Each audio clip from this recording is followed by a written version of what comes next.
Welcome to Press Coverage. I am Theo Gremminger. On Press Coverage, I'm looking to find the sharpest guest and help you get those edges you need to win in fantasy football. And we've got a really, really good one today. Anybody who plays high-stakes fantasy football is very aware of my guest today, and that's Darren Armani. Darren Armani is a very good drafter himself in the high-stakes streets, but his notoriety is he runs FantasyMojo.com. FantasyMojo.com, like some people go to whatever newspaper you like to read. Some people maybe go to Google, whatever your front page is on the internet. This time of year, I'm on Fantasy Mojo literally every single day. Darren's built a behemoth of an ADP resource site. He's tracking FFPC drafts. He's tracking ADP and tracking pretty much anything you can name. It's incredibly impactful. The entire high stakes community uses it. Darren, welcome. First time on Press Coverage. Congratulations to everything you've done putting that site together. It really is something. Thanks, Theo. Yeah, it really started with FFPC like back in 2009 or 2008, and it's just been accumulated over the years. So it's a massive resource. I call it the FFPC data warehouse, but I'll tell you, we get high stakes players from all formats checking in on what's going on. Well, yeah, and I'll say that too. Like when we say FFPC, yes, the data is coming from FFPC, but I highly recommend Fantasy Mojo. I know people that play NFFC are constantly looking at it, people that play FFWC. And then if you're just a very competitive player in like your Yahoo League, your ESPN League, your Sleeper League, it still has a lot of benefit, because one thing I know in the Dynasty side of things, you're able to look at every single draft, not only like the ADP, but if you want to know the Dynasty startup and look at a specific draft board based on like the entry fee, there'll be a $5,000 startup this year in FFPC. I can pull up the entire draft board on FantasyMojo.com. If I want to look and see what the last 100 rookie drafts went like on FantasyMojo.com, I can look at that. If I want to look and like basically anything you want, you can do in terms of pulling ADP data. Like your site gives me a ton of flexibility. You could also have broken it down, Darren, where I have the historical data. So like I'm writing an article right now on the dead zone. I was able to kind of just look for my own reference.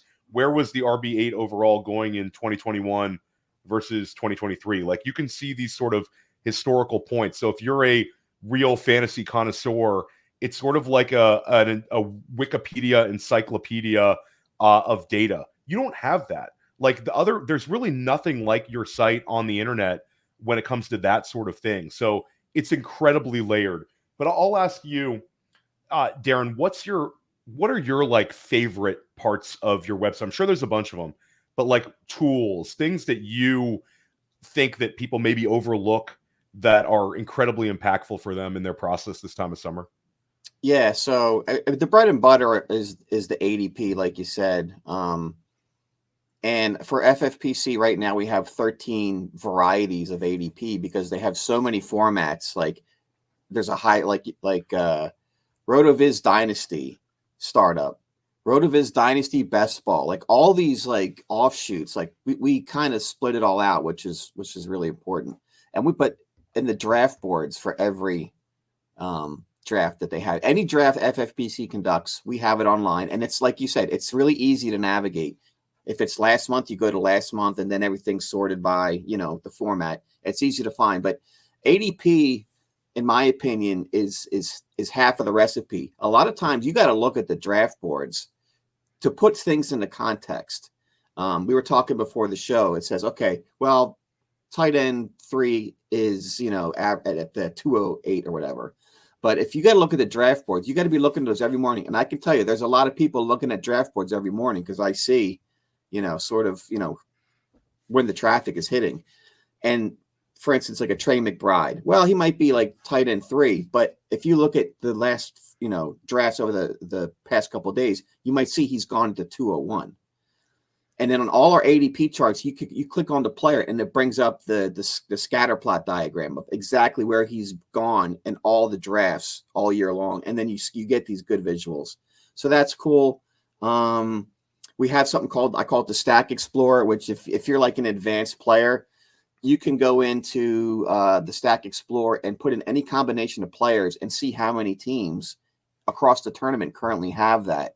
So if you want to like go for some, lesser owned stack, you can see ahead of time how many of those those are out there in the population. Like you were saying, during the course of the season, for things that aren't FFP specific, waiver wire runs. So we capture the waiver wire results from the FFPC waiver wire. Like as soon as it runs, we got it out there in the morning. And if you got to remember, this is where the sharpest players are in the world. They're playing in here. They're ahead of the curve. So if you're playing in your home league, you want to see like who are the most picked up players in this past waiver run, and then you just scoot over to your home league and you scoop them up because they may not even been bid on, with the schmoes that you're in your home league. So that's helpful. But there's a virtual tour on the homepage. It shows you all of the the features that we have, and there's testimonials on there, and you'll see some of the the biggest winners in the industry. We don't solicit like testimonials. Like if I see one, I'll just capture it and I'll throw it on the page. So it seems to hit the spot for a lot of people. Yeah, and I'll echo what Darren said. I mean, you're seeing a lot of the people in the kind of the fantasy industry that play high stakes or want to play a high stakes entry. They're playing in the FFPC. So I love FFPC. I love FantasyMojo. We're going to dive into some things like waivers a little later on in the show. Some of the data that Darren has from there might be the most important thing you hear on any show this summer. No joke. It's one of the most impactful charting data that he can give you. But every single guest that walks into press coverage gets asked one question. And that's like, you're constantly seeing these boards. You're constantly seeing where people are drafted, and you're drafting yourself. If you could know the final stats of any single player this year, who would it be? So for me, and this is for selfish reasons, it's Travis Kelce, because he's not going where he went last year. He's almost like a value. Now, full disclosure here, I own 50% Travis Kelce in my leagues, but that is because I've been dealt the sixth pick and above for like 80% of my drafts. So somehow he's always just sitting there for me, and that's a guy I keep taking out. So I'm going to bank on him, hitting that ADP, maybe even exceeding it. Last year, in what most people considered an underwhelming season, he was tight end 4. But then if you remember the playoffs, he totally smashed in the playoffs. So he was playing with an injury for a lot of the year. He got hurt right out of the gate. And if we kind of lived through that. And then he kind of like his production accelerated, as we got closer to the end of the season. I expect that to carry over, especially since their wide receiver room is still kind of up in the air. They added Xavier Worthy, Marquise Brown, but I kind of feel like Kelce's still going to be the guy. So that's the guy I want to know. And so at the end of the year, I'm going to be like, well, maybe I should have went for one of these other elite tight ends, because I'm a guy who likes to take an elite tight end early in the drafts, because it frees you up, man. It takes the pressure off you the rest of the draft, and you can really freestyle. You're not chasing tight ends the rest of the draft. Yeah, and it's sort of also like an argument that, especially in a 20-round FFPC draft, if you can get that anchor tight end, you might be able to get out of there with a 2 tight end build, where some guys are, if you're trying to make up for it on volume and sort of beat the waiver wire, then you're taking these guys like Jelani Woods in like the 20th round, taking your Noah Fant in the 19th round, and those guys probably are not going to pan out anyway. But yeah, super, super interesting stuff. And I'll echo, like, when we talk about stacks, like if your stack hunter tool is super cool. I know a lot of people are playing in large scale best ball formats. FFPC runs a $125 one. They also run a $35 one. And it can be very helpful for you to kind of determine your stacks for those sort of tournaments. It also helps for like their 350s and also the FFPC main events. And the FFPC main event has started earlier and earlier. My question to you is, some people will be dismissive of this show and say that ADP in June really doesn't matter, because it is going to shake out and be a lot different when I draft in my home league in the end of August and the beginning of September. I would push back and say that I think once ADP is established, it doesn't really change that much. Guys might move slightly, but especially the first rounders largely stay the same. The second rounders largely stay the same. Would you agree with that statement, Darren? Yeah, I mean, for the most part, things are going to pretty much be stagnant up until the preseason games start, and then that's the next, huge shift in, player evaluation. Between now and then, the only thing that's going to change is like if somebody gets injured unexpectedly, or if there's hype pieces that come up that kind of steam a player up, like I don't know, like you pretty soon we'll get the putting in work videos. Some dude will have giant muscles, and then the people will steam him up because there's just nothing else going on. So it's kind of like a blackout period between now and the preseason games, and then things will move again. One more question before we take a break is if anybody's watching this on YouTube, they can see next to your hockey sticks behind your head, there's a Philadelphia Philly. Which Philly is that? Good question. That's Vicente Padilla. Now it's not a big name, but if you're into sports cards, the Donruss Diamond Kings, the art cards that they put out over the years, that's an original painting from that series. So this is the painting that they used to manufacture the card. They sold some of them a few years back, so I grabbed a few. But that was the Philly that was the most reasonably priced for me at the time. So it's really more of a question like just how Philly are you, Darren? You're pretty Philly. You're a big Eagles fan. My question to you is, the Eagles kind of ADPs have shifted compared to last year. Saquon Barkley is obviously in the mix this year.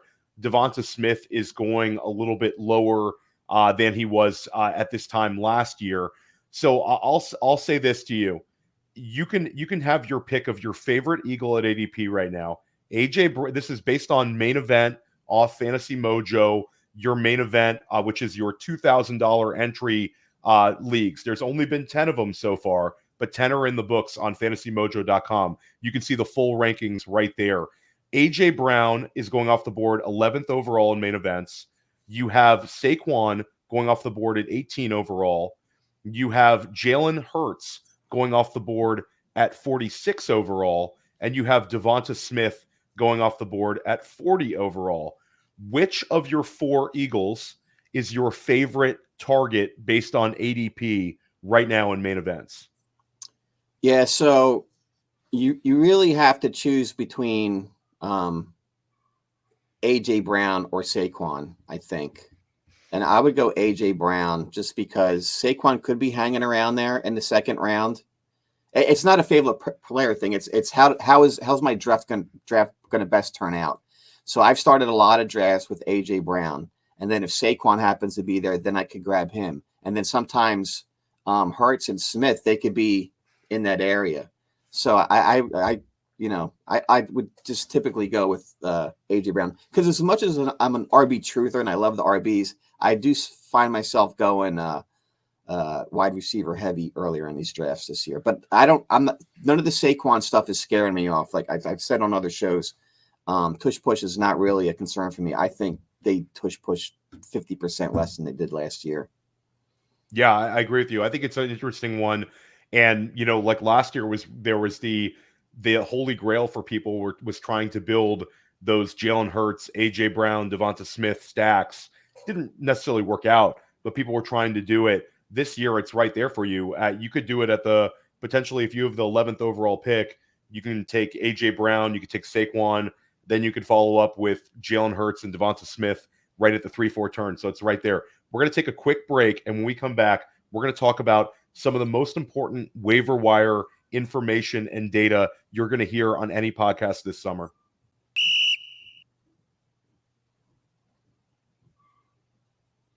Hey, why do we partner with the FFPC? Because they have the widest variety of fantasy football formats, and it's the easiest place to find all types of fantasy football contests in the world. What if you want to play for high stakes? Well, they have a $6 million prize pool with their Fantasy Players Championship. They also have way too early best ball leagues that start in February and Dynasty leagues. They have the closest thing to a liquid market for orphans that there is in all of Dynasty. And the FFPC has sponsored us for half a decade because we are actually delivering information that can help fantasy gamers, and they're generating so much interest and bringing in so many new users, casual users even.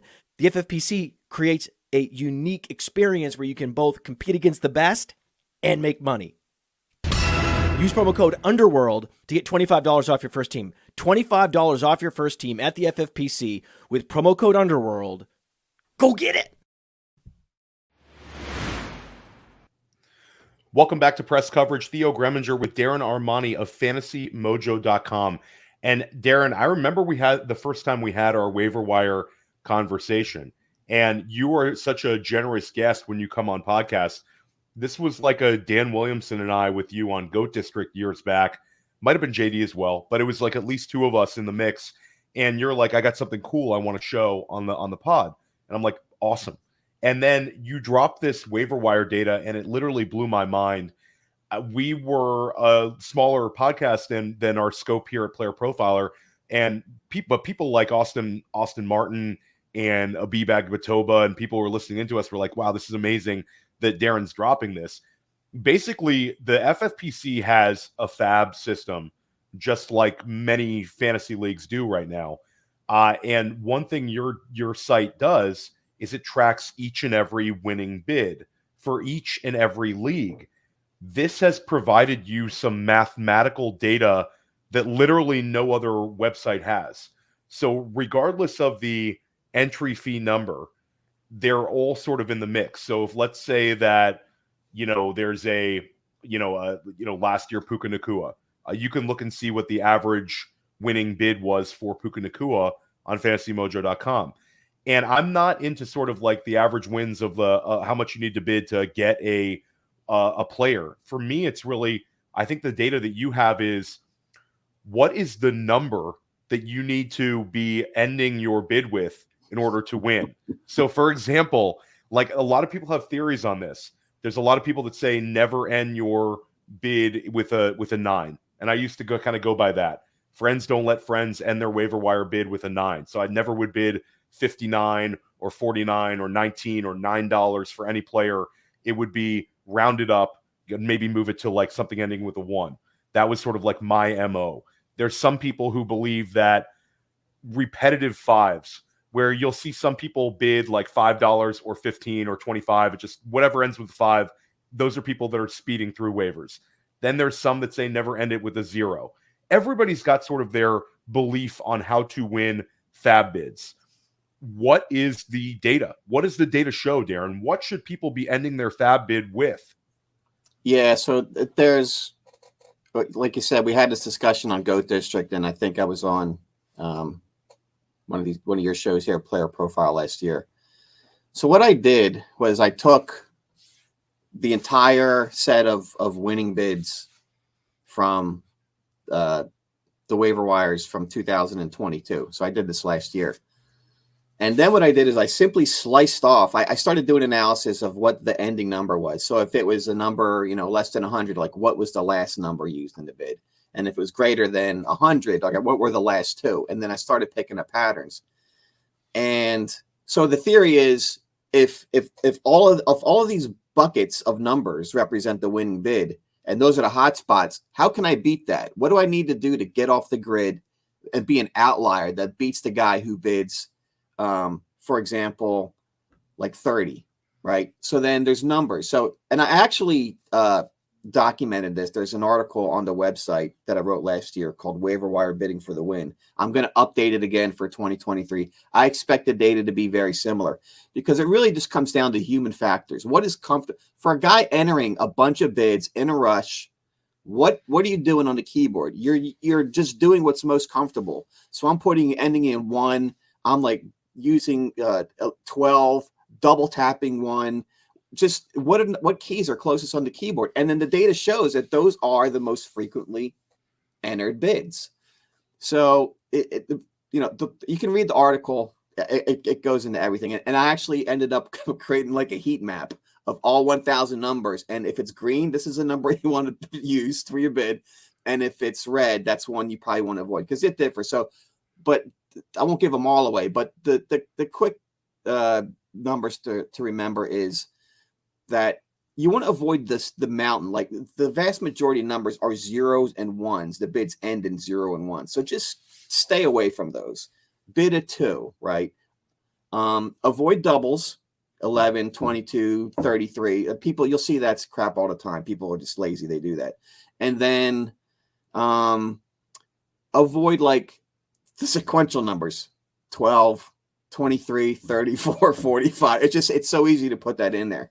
So if you put a little more time and you're a little more thoughtful of what, you create your bids, like because inevitably there's going to be a tie, right? And you're going to be the guy who loses in the tie sometimes based on some wacky tiebreaker criteria. So just steer clear of. It's easy just to there's a set of numbers you can easily avoid. And if you just build that into your routine, you will end up winning more players. And that's important because you don't want to end up in a tie or, lose out on a bid. But check out the article there. It's like I said, it's really just human factors.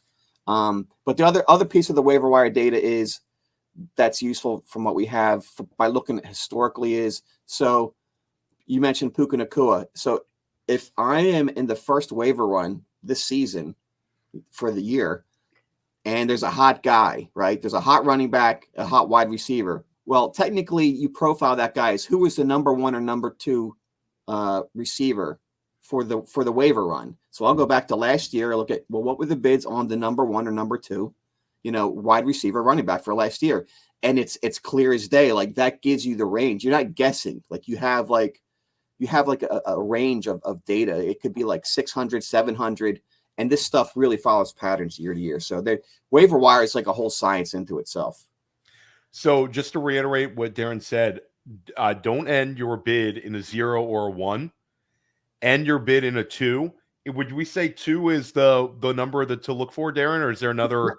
It depends. I mean, it's not universal. Like 20, I like outlets. So 22 you wouldn't want to do. 12 you wouldn't want to do. But just if when in doubt, use a 2 or use an 8. That's kind of the, Use a 2 or use an 8 to end your bid, and definitely check out that article. That's definitely some very cool stuff. And yeah, like when we reference week one always is one of the most impactful waiver wire runs of the season. It doesn't matter what year. You think about the huge, like unbelievably big bids, the Elijah Mitchells, the Puka Nacuas, those guys, they happen in week 1. Week 1's, it doesn't really get better than week 1. Week 2 usually has some guys as well. And what I also think is interesting is, especially if you play in some of these formats, look and see some of those dollar bid guys and the secondary waiver run. I remember years ago, there was a Cordero Patterson's RB1 season. I didn't necessarily go after him in the first waiver wire run. It was sort of like a lot of people dismissed that week. But I saw universally, and a hat tip to Glenn Lowy, who will probably be an NFFC Hall of Famer sooner than later, and also is a hell of an FFPC player, one of the best, high stakes players around. He cleaned up Cordero Patterson for like all these dollar bids, all these $5 bids out of 1,000. And then the next week, Cordero has like an even bigger game and became like a red hot player. So yeah, definitely some really good stuff there. 2s and 8s. 2s and 8s is a big takeaway. Bad in poker, good in waiver wires. There's everybody finds their niche. And potentially can win some more money in the fantasy football streets if you take down one of these major tournaments, than grinding out like a 1-2 in AC or Vegas. Let's talk about the tight end position. You alluded to Travis Kelce, and one thing that I think is super interesting to look at is these early main event data. We've had many seasons where it's been a locked in tight end in the first round or multiple tight ends in the first round. This year, as of the early part of June, not sure when this is going to drop as a podcast, but early to mid-June, there is not a single tight end being drafted in the first round of FFPC main events. You see sort of this big 5 that's emerged. Sam Laporta and Travis Kelce are going back-to-back at 13 and 14 overall. Then you see Trey McBride, Dalton Kincaid, and Mark Andrews all inside of round 2, with Mark Andrews an occasional round 3 player. He's right around the 2-3 turn. Then Kyle Pitts has emerged as tight end 6 overall, and you usually are seeing him go in the mid third round. So basically from the 201 to the mid third, there is this big pocket of tight ends. Darren, when you look at this, what do you see, and how do you see sort of this becoming a trend? Do you think that these guys are going to become even more consolidated? Do you think it's going to become a little more separated? Like this, I'm interested in. When you look at this, what do you take away? I think I call it a big four because Kelce, Laporta, Kincaid, and McBride. If you look at the ADP, they're close together. But in reality, from the boards I've been seeing, any one of those can get picked first. It's none of those guys that's going to surprise me. So there are a bunch. Andrews is not going to be one of those guys who gets picked first. So he's not in the big four. He kind of lags, like you said. He's at the 2-3 turn. You see him a lot. I would expect for it to get even more compressed because I could still see Pitts and Ingram getting steamed up a little bit more. And in my mind, if I don't get like Laporta or Kelce, Ingram's the guy that I'm usually going for because what he did last year, it's still kind of under the radar. And he should certainly have the opportunity to reproduce that. But I think Pitts and I think it'll be more compressed. You'll get a second and third round sort of compression. So people are really valuing the tight end there. Yeah, I agree with you. I think that's a really good way of putting it. I think that, if you take Mark Andrews out of the equation, it's sort of like those four guys are going to be locked into the second round. Do you think we're going to start seeing, like when we get to main event season, and of course the main events are being offered now, and then July 4th is the day where there'll be a ton of main events. That's a lot of these live main events. Those, again, this is the $2,000 entry FFPC, the highest number, you win $1 million if you take down the whole main event. But one thing that I think is interesting is, do you think we're going to see a bully tight end start? Because it's really set up for teams in the 10, 11, and 12 hole to go tight end, which has not necessarily been the most effective strategy. In best ball, I think a bully tight end has done pretty well. Correct me if I'm wrong on that. But bully tight end is always something where you're trying to see FFPC managers kind of thread the needle and pull off. And if you hit on it and you potentially have the tight end 1 and tight end 2 on your team with the 1.5 point tight end premium, it can be a real cheat code. Do you think we're going to start seeing more and more of these builds, Darren?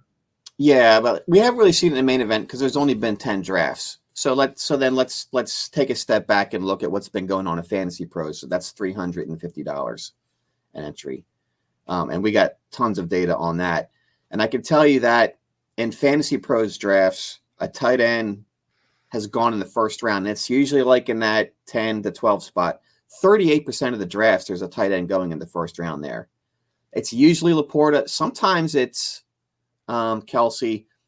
I do see a ton of guys going tight end out of the 11, 12 spot. I mean, there's a lot. It's not uncommon because at that spot right now, it's just it's kind of stagnant, and I guess people kind of want to spice it up sometimes, and so they'll hit double tight end. We may have seen that in the Hardway draft. I think, did Hubbard do that? I'm not sure because they were in the 12. Yeah, we're in the Hardway League against one another, and Darren and I are actually, you're looking at the last 3 championships right here between the three of us. So hat tip to everybody else in the league. But I think that's also another interesting thing when we talk about a bully tight end or teams at the 12, 13, 11, 10, especially when we get towards the drafts in Vegas when sort of the pressure gets upped a little bit in a lot of those live drafts. One thing that's interesting is based on your ADP data, if you pass on tight end, let's say you start your draft out with, AJ Brown and Garrett Wilson, really dangerous looking start. And then you get to the 3-4 turn, you might be completely boxed out from one of these guys. And you might have to either pull up and push another tight end up to that 3-4 turn, or potentially all of a sudden you're out of the elite tight end zone, and you're looking at like the low end tight end 1s and the high end tight end 2s. So I think it's interesting just from a structural perspective that it's sort of a way to sort of combat the people at the beginning of the draft getting access to guys like Christian McCaffrey. Just kind of my 2 cents of the way we're going to start seeing these main events turn. Would you kind of agree with that? Yeah. At that price point, people are gonna, they're gonna take more risks. They're gonna get their guys. And I can tell you, like the double tight end, early double tight ends start in FFPC, because people got to remember you could start 3 tight ends in this format. It's historically done very well. Now you don't see people. I'm seeing a higher frequency now of people even going like 3 tight ends in the first 4 rounds. And I have to go back on Twitter. Somebody could check this. I did. I think it was the people who last year who went 3 tight ends in the first 4 picks, like 75% of that. There wasn't a lot, but it was like 12 of them. And I think like 9 of them advanced to the championship round with that. So it's an effective strategy. But it's got to kind of fall into your lap. Like if you go into the draft, it's like, I'm going to like get 3 tight ends. Like it's got to happen to you. Yeah, and I'll say that Billy Muzio and I talked about that on First Class Fantasy when we were analyzing like underdog and building stacks. Like Darren said, like you can't go into one of these drafts saying, I need to do this, this, this, and this. You sort of want to let it fall to you because you never know when a sort of an exceptional value is going to fall your way, or potentially you see your draft going steaming up certain positions. You might have to adjust and say, hey, I'm in a running back heavy draft. I don't want to get completely boxed out here. I think it's Chad Schroeder who is the most successful fantasy football player of all time. A lot of people say I'm going to zig while others zag. Chad said that, when he sees a massive positional run, he's going to pay attention to it. And oftentimes he's going to jump in so he doesn't get boxed out. One other thing I thought that was interesting when looking at this early main event ADP is we're sort of seeing a return of like the early hero RB starts. Christian McCaffrey, Breece Hall, and Bijan Robinson, they are all going inside of the top 6. I think when we get to Vegas, those 3 are going to be going inside of the top 5. You're seeing that as well, Darren, where it's sort of these 3 guys sort of separating themselves from the pack at running back. Yeah, those are the favorites. Because the wide, it's really tiers in the players. So like the wide receiver tends to drop off when you get back into that second round. Like I guess once you get past, there's a tier drop after like Olave and who's the guy next to him? But Devontae Adams. Yep. Yeah. So and then it's like it kind of drops off. So people are hitting running back again. So that's kind of the way, and it's going to be like that for a while. Like we said earlier, it's like the ADP is not really shifting. So, but you could see, I saw a draft today where Breece Hall went number 1. Like Breece Hall and Christian McCaffrey, either of those guys could potentially go number 1, and then Bijan is the 3rd guy. But those are like they're gone by the time you get outside that top 6. That's just the way things are right now. So you kind of know what to expect. Yeah, I think you're right. And when you just look at your data, the minimum you've seen for Bijan Robinson in any of these 10 main events is the 108. So these 3 running backs are gone by pick 8, no matter kind of what the draft board is. I know in our hardway draft, a B-Bag Batoba took Breece Hall at the 101, and then Dan Williamson ended up taking Christian McCaffrey at the 102, and then I took CeeDee Lamb, and I believe that Todd Burrows took I believe he took Bijan at the 104. I'd have to go back and look. Bijan, yeah. Yeah, so it just an interesting trend. And then, like you said, it's sort of you can kind of set your watch to it. That other tier of running back sort of goes in the late 2nd to early 3rd. It's the Derrick Henry, Kyron Williams, Travis Etienne, Devon Achane tier. And then above that is obviously the Jahmyr Gibbs, Jonathan Taylor, Saquon Barkley tier. So you can sort of plan out the RB1s, and then you have a big wide receiver run where you're starting to see the kind of the cleanup round for wide receivers, the guys who are the near wide receiver ones, Darren, the Nico Collins, Brandon Ayuk's, all the way down to like the Malik Neighbors, DJ Moore's. Those guys are like the 3rd round is basically a wide receiver round when we get to certainly the second half of the 3rd round. I mean, you could potentially see 6 straight wide receivers taken, give or take, in any of these drafts. Yeah, it's a sea of yellow for the most part after that 2nd round turn. Between the 2nd and the 5th, it's a lot of tight ends and it's a lot of receivers, more receivers. And then when you get to like the 7th to the 11th, it just seems then that's everybody's feasting on. It's a race. Like if you're in the draft, you can feel like people scooping up RBs because it's kind of the zero or hero RB mindset now. Like kind of a lot of people are buying into, and you can't fight it. You kind of just got to go with the flow, and then that's where people are grabbing a lot of the RBs. And I think you're exactly right on that. I think that a lot of times if you're going to start out with a zero or hero RB, you've really got to dive into that running back room. A lot of times those big ADP hits at the running back spot, if you're looking at the high-end RB3s that can overperform by a lot, those guys are going to go in that range. I know I'm in one now where I took like Devin Singletary and Marshawn Lloyd because I'm playing catch-up on an anchor RB team with Bijan. So, yeah, you're absolutely right on that. One other thing before we start diving into our ADP risers and fallers is last year we saw this incredible steam at the quarterback position. And I think we talked about tight end where you referenced 38% of drafts have a tight end going in the first round, which is very low. Darren, I would argue that last year was 100%er for those 350s. I mean, probably never 100% when it comes to FFPC because there's so many drafts, but let's call it like a 99+% on that. And then the year before, 99+%. So we've seen a major turn at how FFPC drafters are valuing the tight end spot and sort of the tight end geography going down. We're also seeing it with the quarterback position. We're back to where we were a few years ago at the quarterback spot. Last year, we saw the sort of the return to early QB drafting where I might be in a draft with you, and if I want Josh Allen in an FFPC draft, I know I'm going to have to take him in the second round, probably at the 2-3 turn or a little bit earlier. Now you're starting to see the Jalen Hurts and Josh Allen, like God tier of quarterbacks, starting to go in the fourth round. I thought that was very interesting. Are you seeing that as well? Yeah, it's just there's not that thirst, and I don't know if it's kind of like we're getting further away from COVID. Like COVID sort of accelerated like that thirst for, having 3 RBs, and it's got a very good advance rate for rostering 3 QBs historically, but it's just the urgency isn't there for whatever reason. Yeah, maybe it might be. It does seem like the tight ends are sort of like switching spots with those quarterbacks. Like the tight ends are getting put. It's just the tight ends are there. It's a wider variety of elite tight ends this year. There's more of them. In the past, it was just like, okay, I got Kelce, I got Andrews, and I got Kittle, and then it was a kind of a wasteland. But it's really top tight ends. The way the NFL's going, like they're rising up, and this format, they have a lot of value. So I think at the quarterback's expense, the quarterbacks are falling a little bit.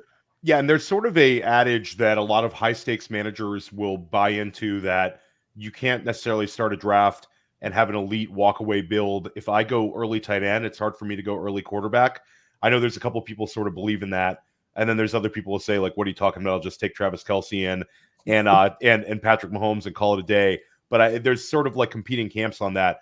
But I'll say Josh Allen at 41 overall currently in main events, based on his track record, based on his 15 rushing touchdowns. Jalen Hurts also with the 15 rushing touchdowns, sort of getting those guys in that tier seems very interesting to me this year. I realize that there's quarterback options a little later, but it's hard for me to see a scenario where Allen and Hurts like fall on their face, whereas sort of the hit rates for some of the other positions in that group, like some of those dead zone running backs, are not going to return value based on where they're going. A lot of times we see the wide receiver steam where you see some of those guys who are low-end wide receiver 2s, high-end wide receiver 3s drafted. Those guys can sometimes not return value. So I think that's also really interesting. And also you're seeing a pretty about a round gap between Jalen Hurts and actually Lamar Jackson. And then you're seeing Lamar Jackson, Patrick Mahomes, Anthony Richardson all in sort of like a mini bubble with Stroud as QB6, which I think is interesting. And then a massive gap between QB6 and QB7. So I think one thing, if I'm using FantasyMojo, is I'm not going to reach on these quarterbacks, but I can sort of figure out the pockets where if I want to get an elite quarterback, I know I'm going to have to use sort of my pick to take these guys. Would you agree on that? Yeah, I mean, you're going to have the general range, but the other thing I would throw in there is stacking now is becoming more prevalent than ever. So people are sort of even ignoring ADP to get these stacks. So you have to be aware, like in your draft, look at the wide receivers that these other teams are rostering, because there's very few people who go into a draft now who aren't like stat conscious or looking for a stack. So they will very easily jump ADP. Like I saw a draft where who was it? Patrick Mahomes went first, was the first quarterback off the board. It's the people are going to go for whatever quarterback hit their stack. And I guess there may be some question, like Allen lost a lot of firepower on offense, with the receivers. He still got Kincaid. Hurts, there's some question marks with Barkley. That could be feeding into the depression a little bit on the prices. And Mahomes didn't have like the greatest year either. So maybe that's another reason why they're cooling off. Yeah, I think that you kind of nailed it with the Mahomes one, that last year the Mahomes drafter got burned. He finished QB 10 in points per game, and we saw him really steamed up. It was sort of like that Hurts, Mahomes, Allen little tier that got pushed up and up and up and up. And then you saw Lamar Jackson as the summer moved along. It was like a gravitational pull where people were having to take Lamar Jackson, up at QB4. So definitely an interesting one, but we got to talk about these ADP risers and ADP fallers. Darren's going to give us 5 guys who have risen in ADP and 5 guys who have fallen in ADP significantly. And what are we going to do for this one? We're going to look at May ADP versus June ADP for this one. So we have like a nice month to see kind of the changes. Yeah, so I took a look at the first 10 days of May, which was right after the NFL draft, versus the first 10 days of this month, so beginning of June up until now. So if we're talking risers, and I tweeted this out, the biggest riser is Adam Thielen. And when we talk about the fallers, you'll see why this is the case. So Adam Thielen has jumped 4 rounds in value since May. Now, I will say in our hardware draft, nobody even drafted him. But we don't want that old guy. Let him exactly. go. We're ageists. Like if you would get humiliated if you draft Thielen, you'll get a tomato thrown at you in that league. Tyler Conklin is number 2 riser. He's up 3 1/4 rounds on the Jets. He's been getting steamed up for the most part, I think. And I think the Mike Williams news from today, that Mike Williams is sort of on this slow path, and might be on a snap count to start the year, will make that go even more. So yeah, keep going. So Conklin and Thielen, 4 rounds and 3.5 rounds. And a couple running backs, Elijah Mitchell and Deonta Foreman, are up 2 rounds. So I think Elijah Mitchell is a function of Isaac Guerrero maybe losing a little shine. So people are thinking Elijah there. And Deonta Foreman, that's bad Chubb vibes, and a lot of people seem to think like Foreman's like the best back in that backfield, even though Jerome Ford's probably going to get the first shot. He's like a sleeper, so he's been rising on that expectation. Do you have a 5th riser, Darren? Yeah, so the 5th one is going to be Jameson Williams up. That's the one. That's interesting. 1.5 rounds. Yeah, and I wonder if because between May and June we had the schedule release, and I wonder because of that 6 schedule that Detroit has, especially that Week 17 game that people are eyeing up. I wonder if that's because Jared Goff was a little bit below him as well, so people might be loading up on the Detroit tandem. And I think it's also just a lot of positive vibes with Jameson Williams. I know there's a lot of enthusiasm for Jameson Williams. I know I've talked about him. I think it'll reach a point where I might be out if it keeps rising and rising. I think he's headed way, way up. I think that's one guy where you said 1.5 rounds. I wouldn't be surprised if we did this same conversation a month from now, Darren. I wouldn't be surprised if Jameson was up another round, because I think people are just really into that upside potential for 100 targets this year. I know Dan Williamson and Bradley Stouter are very high on Jameson as a best ball target, but I think the redraft market's going to be the same way. So just to recap that, Adam Thielen up 4 rounds, Tyler Conklin up 3.5 rounds, Elijah Mitchell 2 rounds, Deonta Foreman 2 rounds. And I'll say, if you want to fade Nick Chubb, you can start with Jerome Ford in like the 11th round and then follow up with Deonta Foreman wherever he's going on FantasyMojo at that moment. And you could potentially have the Cleveland backfield for an offense we think could be upper half of the league. That's not a bad option. And then Jameson Williams, 1.5 rounds, definitely the highest profile name on this list. How about a couple guys who are falling, Darren? So the fallers are when I looked at it, and I looked at like the top 9, 7 out of the top 9 are all rookies. So I'm calling it the rookie hangover.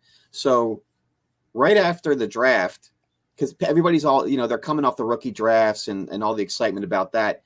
But then once that was kind of over, people are kind of, it wasn't like they drop off a cliff all of a sudden. Like Troy Franklin, Roman Wilson, A.D. Mitchell, and Audric Esteem. So Franklin's down 4 rounds. Wow. He took the biggest hit. Roman Wilson and A.D. Mitchell are down 2.5 rounds. Audric Esteem is down 2 rounds. And then Michael Mayer got crushed, I guess, because of the Brock Bowers. Like that, he's just been kind of drifting downward.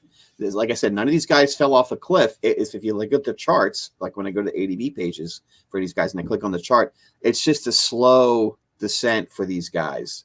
That's why I call it's the rookie hangover. Like people are all jazzed up about rookies, and that's kind of dying off now.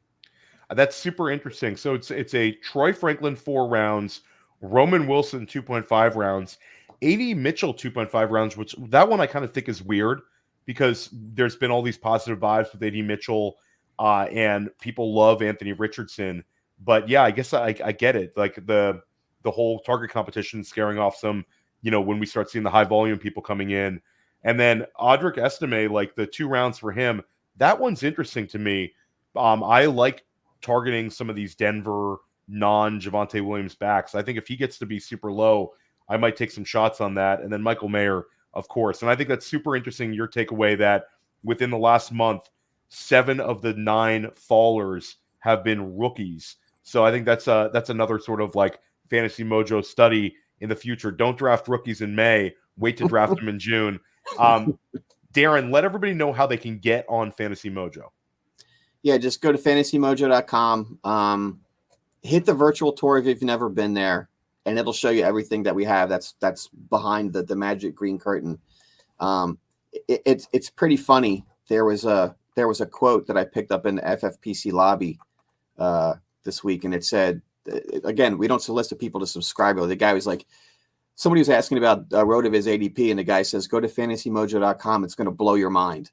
And so that's like a good testimonial. But go to FantasyMojo.com, and if you like what you see, you can subscribe. And it's generally considered a pretty good value for what you're getting because all year round it's going to give you info and 100%. And I'll say like what you charge, you could literally charge 10 times what you charge, and you'd still have people signing up for it. Please don't raise it 10 times. I don't want my wife to be like, what's this Fantasy Mojo charge? You're dropping like, a couple $100 on this, but I say you keep it affordable. So I would highly recommend checking out Fantasy Mojo, looking through it. I know I'm over there all the time. Dan Williamson, Billy Muzio, this time of year. And Darren, we've got to do this again in July because this was awesome. Really appreciate your time. Really appreciate your generosity and everything you do for sort of the high stakes drafter. We're going to be back.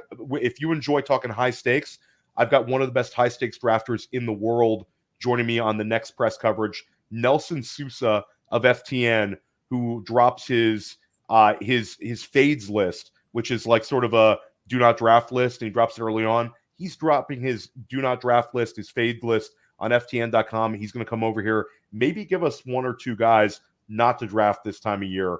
And we'll be back with shows like this all summer long at press coverage. We're going to crush it in our leagues in 2024.